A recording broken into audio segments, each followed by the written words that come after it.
Hello and welcome back to the Cricket Nerds. It's me, James. I am joined with Benji and Zach. If you are very new to this channel, welcome to the Cricket Nerds.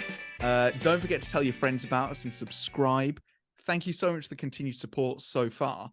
Today, we're going to be talking about Australia versus India, the first ODI. And we'll also be talking a little bit about the Women's Premier League because, oh my goodness, RCB have actually won a game. Can you believe it? So, no, first things first, we're going to jump into Australia versus India. They played at Wankhede, and it was a very tricky looking pitch, despite how Mitchell Marsh made it look. And I've got to say, first off the bat, I want to talk a little bit about selection, like the team that they brought. Australia, I liked the look of the team because they batted so deep. Sean Abbott is officially an all-rounder. He was in at 9. We had Marcus Stoinis at 8, Glenn Maxwell at 7. Really, really good batters all the way down and good bowling.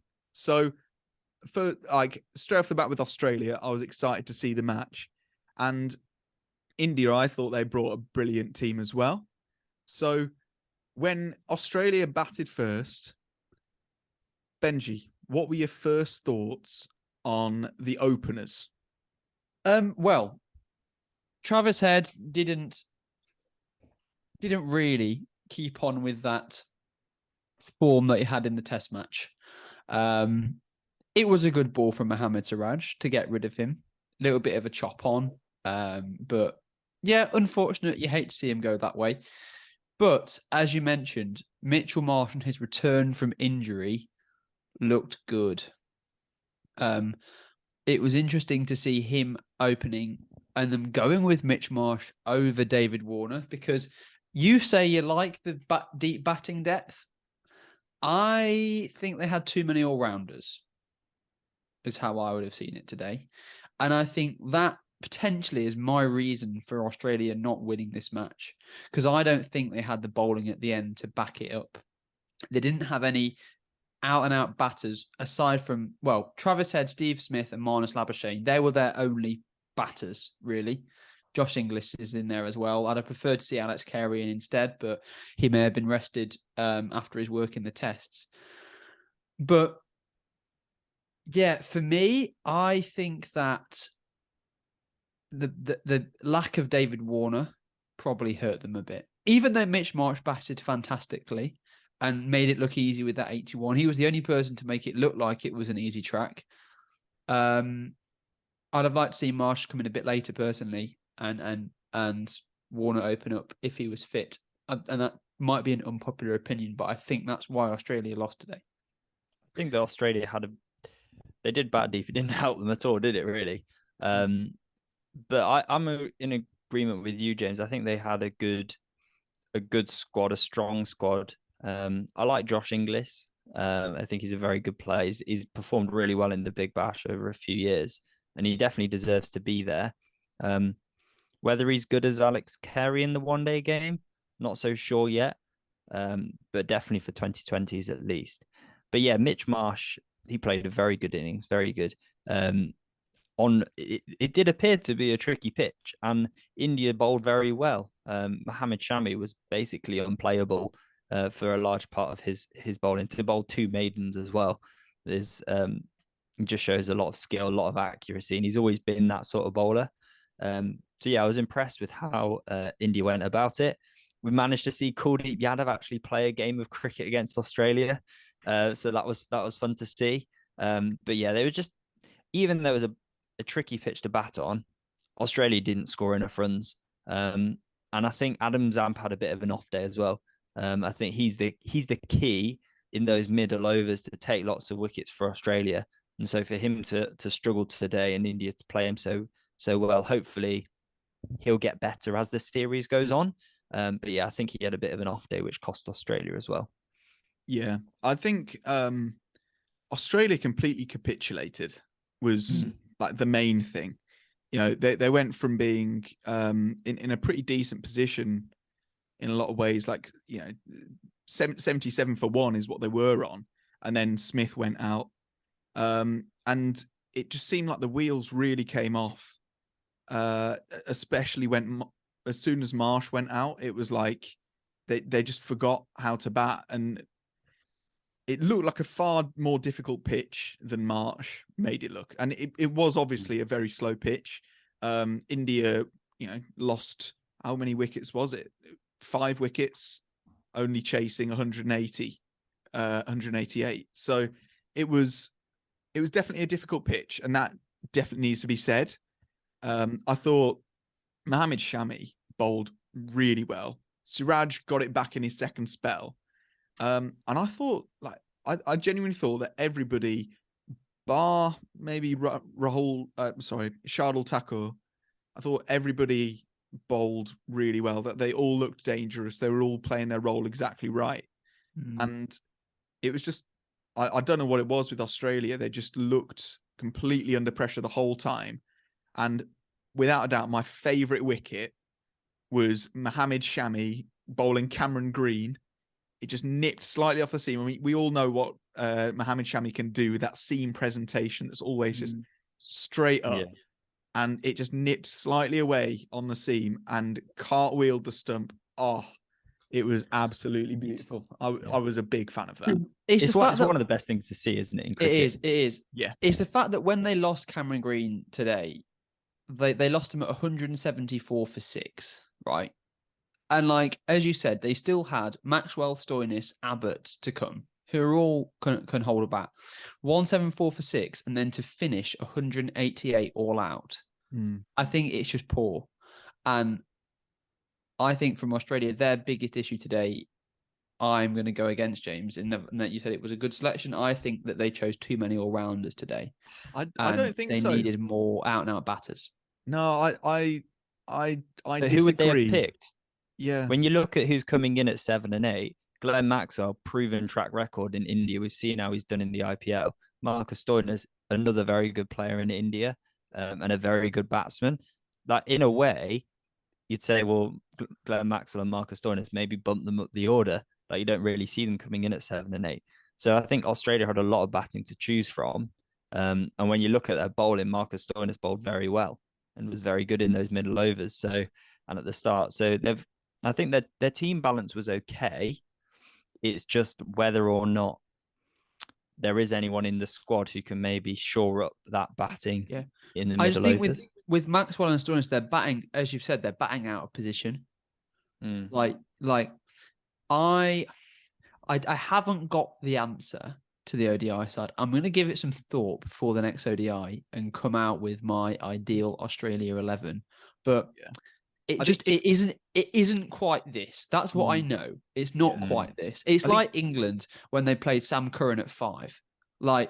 It just could work, but just something not quite right. Yeah, if it was me for the T20 World Cup, I would have a side that looks very similar to this, except I would probably drop Labuschagne. I don't think he's done enough in ODIs to warrant a position. I could be wrong. I'm just going to quickly check his stats in case I'm really speaking out of term. He only averages 30. That's all right. I would have Warner in opening. I like the look of Marsh opening, to be honest, but and then I'd have Head at 4, and then I'd just have a straight stop Abbott for Pat Cummins.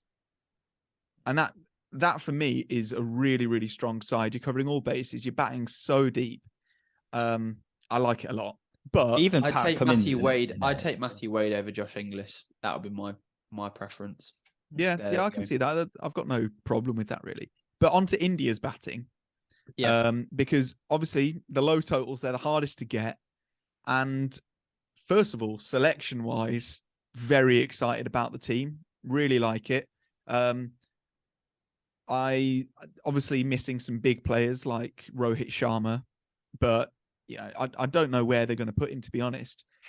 One thing I really do like is Hardik Pandya being the captain, because every decision he seems to make works. I think he's a genuinely really good captain. I have said it for a little while now that I think he should be the white ball captain. I think Rohit should focus solely on being the test captain, or even better, Virat becomes the test captain again, because Virat captaincy is it's different. But yeah, I think Hardik would be a brilliant white ball captain personally. When What I were your saw he was thoughts on that captain, India side? Well, when I saw he was captain, I was surprised that he didn't open the bowling. That's usually what he likes to do. He likes to give himself the opening overs, doesn't he? Mm. Yeah, I thought And then Hanji, bowl at the he tail captained very enders. well. Yeah, for me that Indian side, it has to be built around Ravi Jadeja. He is the utility player. He's such a good fielder. He bowls really tightly, picks up regular wickets, and his batting today saved the team. It was India were in a dangerous situation at 83 for 5, and the fact that you've got him coming in at 7 as the experienced cool head, it's his place in the team is so valuable. He's basically means you've got 12 players, so that when someone like Sky has a bad game, or even Kohli, you've got this other player who can come in and shore up things at the end. So yeah, for me, it was all down to him and Rahul as well. And seeing him coming in the middle overs when in the middle order when they're struggling, we've seen him in the IPL. We say he's too slow, but he doesn't get out really. His team struggled to get him out, and so yeah, he looked like he wasn't going to get out and played very well. Yeah, I really struggle to see India side without Rohit Sharma though. I think he's one of the best ODI openers in the world, and I understand he's being rested from after the Test series, but surely for the World Cup, Sharma's going to be opening with Shubman Gill. And in that case, where do we fit in Ishan Kishan, Virat Kohli, and Sky? Does Rahul still have a spot? So there's lots of conversations to have there. I agree with you. I really like having the double all rounder in Hardik Pandya and Ravi Jadeja. I like having both of them in the side. I think they work really well, and they give a lot of utility to the India side, and especially with someone like Sardal coming in at 8, who can still swing the bat. So I think that I agree with both of you that mix for India works really well. It's just how do we fit Rohit Sharma into the side as well, because surely he plays in the World Cup. For me, it's out of in 2020s, Surya Kumar Yadav, he's just a shoe-in. He's got to play. We've seen how destructive he's been in that form of the game. In one days, he's not so much yet for me. For me, it's a toss-up between Ishan Kishan and Surya Kumar Yadav, especially if Rahul's keeping. So it's between Kishan and Sky for me. Virat Kohli's got to play. His class, we saw it in the Test matches, right? He's got to play. Shubman Gill as well, being the up-and-coming star that he is, he's got to play. Rahul is so reliable. Hardik Pandya, captain, all-rounder skills, Jadeja. So it's got to be between those two. So I think this series is going to say a lot in terms of who's going to make it to that World Cup. Yeah, and I think it's a perfect test for both sides because India are obviously going up against very stiff competition that want to win these games, want to get good practice. Australia, obviously, there's no better practice than playing the best ODI team in the world in the conditions where the World Cup's going to be held. So I'm very invested in this series. I think it's going to be really interesting to see. And yeah, like I want to see some superstar runs as well, because I really hope that Rahul, Ishan Kishan, I hope that and Surya Kumar Yadav, I hope they give proper selection headaches, because that's where you want to be. That's the position you want to be in as a side. You want to be not sure what your best team is, because everybody's performing too well. Someone like Lord Thakur, I still don't know where I stand with him, because I think as a Test match bowler in English conditions, he's very good because he swings it and he can bat. In the shorter forms, I'm so confused by him because he seems like he's not a good enough bowler to be a frontline bowler, and he only bowled a couple of overs today. And he's also not good enough batter to be in the top 6 or 7. So what is the point of him? I know that some days, because he is Lord Thakur, he will just win a game for you by bowling the greatest spell and also hitting 40 off 10. But I am confused by him, and I don't know if he's in my final 11, or if I have someone like Axar Patel or anybody in instead of him. Venkatesh Iyer, where's he gone? Get him in. For me, Lord Thakur is India's version of Tim Bresnan. Yeah. He's not going to go anywhere. He doesn't bowl very fast, and he's handy with the bat. That's the thing. Yeah. It's And an everyone likes him. all-rounder, but like He just it's a jack of yeah. all trades, master of none, isn't it? Yeah, we'll have an average of above 20 with the bat and about 30 with the ball. Yeah. But he's nothing special. He's kind of like that. But we've seen him do some amazing things. Especially in 2020 cricket. I think that's his specialty. So whether or not we'll see him feature in that final World Cup squad, I'm not so sure. Yeah. I think India do have better options. The question is Jasprit Bumrah going to be available for the World Cup? Yeah. And if he is, he's probably not going to be able to fill his quota of overs. I doubt he'll be fit enough to bowl 10 overs in a game, but we'll see. You never know. I don't think Bumrah's going to be back in time. No. He I'd like to seems see to be Deepak constantly Chahar in injured there. at the moment. Yeah, Deepak Chahar, where's he gone? He'd be a good fit. Anyway, Don't talk about Deepak Pachar. Oh my word, Who's Deepak that? Chahar's. Yeah, where's the Deepak Cheshwar Pujara? Deepak Chahar's hamstring was the worst thing about last year's IPL. I think it was his quadricep, but yeah, he'll be back. Oh, yeah, so that was it. It's all right. Right, we're going to move on. We're going to move on quickly. Talk about women's IPL, not women's IPL. Women's Premier League is what it's actually called. Nice. So 2 games that we've not talked about. One was RCB versus Uttar Pradesh, and then Gujarat versus Delhi. So the first one, obviously need to cover it. UP Warriors versus RCB, and UP lost against RCB. RCB have never won a game in the history of the franchise. The women's team have never won a single game, and the men have won like 3. So it's super impressive to see RCB come back despite Smriti Mandana, because once again she went out very cheaply, 3-ball duck. What on earth is happening with her? Like, I don't think we've seen a captain have a worse start to a franchise ever, have we? No, I don't think so. It's been pretty diabolical from her. And it's a shame to see because we know how classy she is. But I think with RCB winning that game, getting that confidence, if she starts playing well, then let's say she has a good let's say she gets into form in the next game and wins the game for her team, then that will make that RCB team look very dangerous and give them a lot of confidence because they're in this nothing to lose position at the moment. And I think part of the reason why they won is it's on the RCB YouTube channel, but on the morning of the game, Virat Kohli paid the women a visit and gave them a pep talk. And talked to them about the season when RCB lost their first 6 games, and he was like looking at AB de Villiers and they were dejected, and then suddenly they turned it around and had a good rest of the season. And so I think that pep talk kind of gave them a bit of fire. They've got nothing to lose in these last few games, so we'll see how they do. And overall, it's a really impressive performance. Their bowlers bowled very tight. At least Perry gave a lot with the ball. She performed how they wanted to perform. And it was just a case of them scoring the runs because it wasn't a bad pitch to bat on. No. Benji, your thoughts on Gujarat Giants versus Delhi Capitals, because they've both done pretty well so far in the tournament. Gujarat obviously sort of stumbled at the start, but they definitely seem like they've found their feet now. Currently in the table, Delhi is second and Gujarat are 4th. So what were your thoughts on that game? I was pleased to see Ash Gardner with some runs.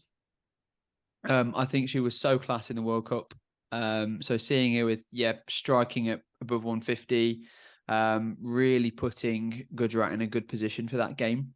I was really pleased with her performance. I think Gujarat have looked really good. And also she bowled fantastically. I think she only went for about 5 and over and picked up a couple of wickets. So she was fantastic in the with the ball as well. But I think what was different about Gujarat was that they were quite clinical.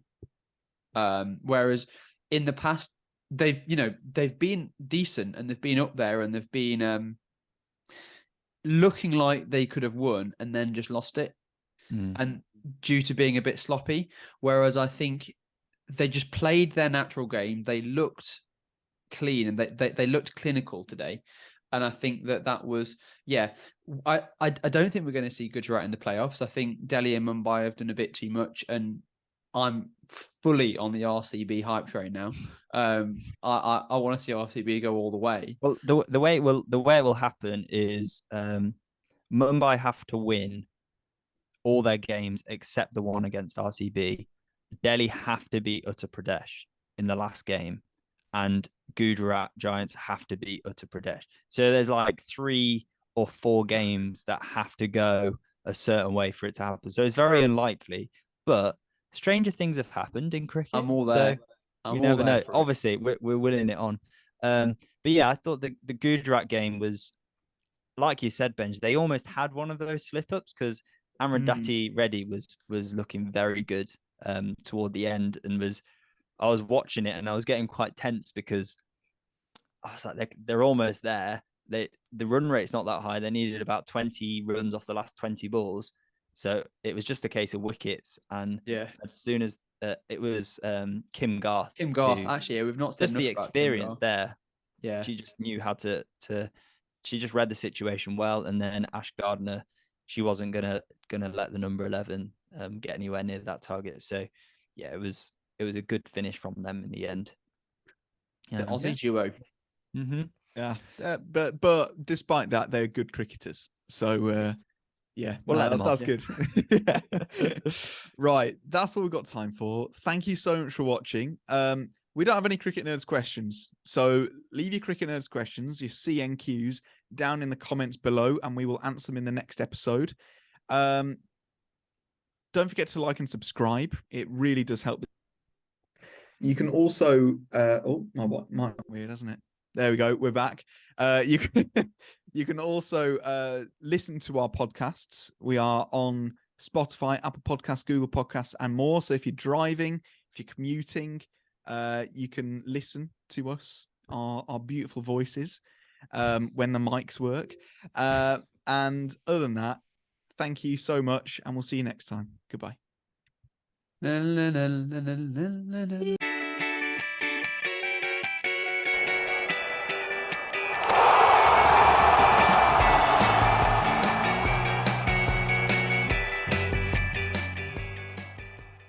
Got too much of a big brain to pay for a Minecraft server.